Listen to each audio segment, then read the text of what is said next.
கர்த்தருடைய பரிசுத்த நாமத்துக்கு மகிமை உண்டாவதாக.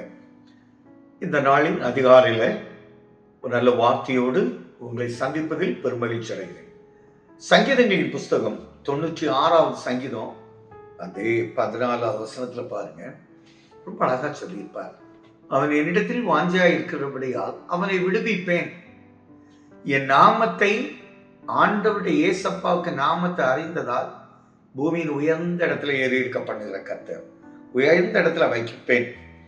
இதுல 11வது வசனத்துல, இந்த 10வது வசனத்திலே அதை சொல்லிட்டு வர, யார் யாரெல்லாம் காலையில கர்த்தருடைய வார்த்தையை கேட்கறதுக்கும் அவருடைய இருதயத்துல, நம்முடைய இருதயம் அவரையே வாஞ்சித்து இருந்தேன்னா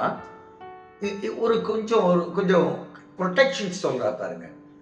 பொல்லாப்பு ஒன்றும் நம்மைக்கு நேரிடுவதில்லை. ஒரு பொல்லாப்பும் உங்களுக்கோ உங்க குடும்பத்துக்கோ நேரிடாது. காரணம், நம்முடைய இருதயம் ஃபுல்லா டப் டப் டப்னு அடிக்கிறத விட இயேசுவேன்னு சொல்ற அந்த வார்த்தையை சொல்றதுலையும் அவரை பற்றிய நினைவிலும் இயேசப்பாவுடைய சிந்தனையில இருப்பதால் பொல்லாப்பு உனக்கு நேரிடாது. எந்த பிரச்சனையும் உங்க கூடாரத்துல வராது.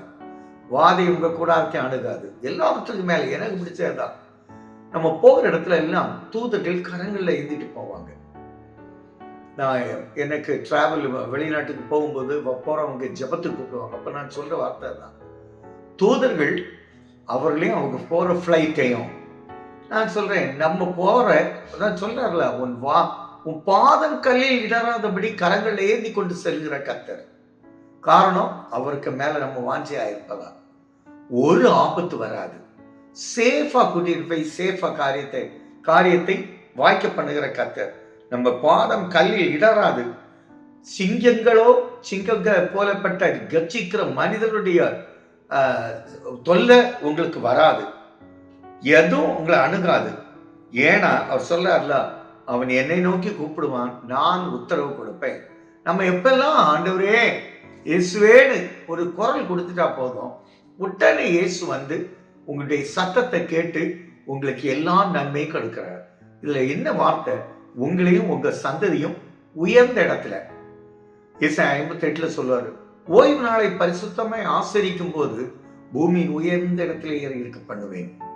அதே போல்தான் அவருக்கு மேல வாஞ்சியா இருந்தா உயர்ந்த இடம். எங்களால தகப்பனே, எங்களையும் எங்க சந்ததிகளையும், ஆபிரகாமையும் அவருடைய சந்ததிகளையும் பூமியின் உயர்ந்த இடத்துல ஏறி இருக்க பண்ண கர்த்தர் எங்களையும் எங்க சந்ததிகளையும் உயர்ந்த இடத்துல ஏறி இருக்க பண்ணி எங்களை பாதுகாத்து ஆண்டவர் கரங்களை தூக்கி வழிநடத்த வேண்டும் என்று உங்க திருப்பாதம் படித்து கேட்கிறால பிதாவே, ஆமென்.